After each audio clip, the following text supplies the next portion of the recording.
Hello students, तो आज हम एक कन्वर्जन देखेंगे जो कि 12th क्लास के लिए बहुत इंपॉर्टेंट है। स्टेप डाउन कन्वर्जन मतलब कार्बन की संख्या कम करनी हो। सपोज दैट मेरे पास एमाइन आ गया, तो इसमें कार्बन कम करने हैं तो सबसे पहले HNO2 से रिएक्शन कराते हैं। नाइट्रस एसिड जो कि HONO में टूटता है, ठीक। जैसे ही HONO रिएक्शन कराता है तो HONO इस तरीके से रिएक्शन करता है और इसे हीट करते हैं तो नाइट्रोजन गैस निकल जाती है, वाटर का मॉलिक्यूल निकल जाता है, बचता क्या है RCH2OH। इसका ऑक्सीडेशन करा दीजिए। एल्कोहल का ऑक्सीडेशन कराते हैं तो एल्डिहाइड बनता है। देन हम एल्डिहाइड का ऑक्सीडेशन कराएंगे तो वो कार्बोक्सिलिक एसिड बनाएगा, और कार्बोक्सिलिक एसिड का अमोनोलिसिस करा दीजिए तो NH3 का एक H OH के साथ निकल जाएगा, H2 निकाल देगा तो ये बचेगा RCONH2। देन इसका क्या करा दीजिए आप, हॉफमैन ब्रोमो एमाइड रिएक्शन।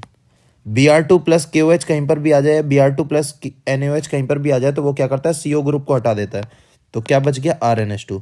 आप यहाँ देखिए, यहाँ कितने कार्बन थे, एक कार्बन यहाँ था, ये एल्काइल ग्रुप है, यहाँ पर कार्बन ग्रुप हट ही गया, सिर्फ एल्काइल ग्रुप के साथ एमाइन आ गया। मतलब आपको अगर कार्बन की संख्या कम करना है तो ये रिएक्शन हो गई। एक और स्टेप आता है जिसे हम कहते हैं क्या, कार्बन स्टेप डाउन कैसे करना है। जैसे सपोज दैट मेरे पास एल्काइल ग्रुप आ गया, दूसरा स्टेप इसका स्टेप डाउन का।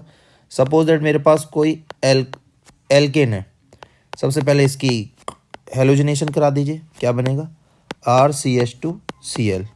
इसका एक्वस KOH से करा दीजिए, क्या बनेगा RCH2OH। KCl निकल जाएगा, OH जुड़ जाएगा। देन इसका क्या करा दीजिए, ऑक्सीडेशन करा दीजिए, क्या बनेगा RCHO, जैसा कि ऊपर बता क्या है मैं आपको। देन इसकी रिएक्शन, इसका भी ऑक्सीडेशन करा दीजिए, क्या बनेगा RCOOH। और फिर इसका क्या करा दीजिए, सोडा लाइम से रिएक्शन। सोडा लाइम से कभी भी किसी भी कार्बोक्सिलिक एसिड की रिएक्शन कराते हैं तो वो डायरेक्ट एल्केन बना देता है, और एल्काइल ग्रुप के साथ एक हाइड्रोजन जोड़ दीजिए। यहाँ देखिए 2 कार्बन का कंपाउंड था, यहाँ पर एक ही कार्बन का कंपाउंड है, तो this is a step down reaction. I hope so आपको समझ में आया होगा। Thank you.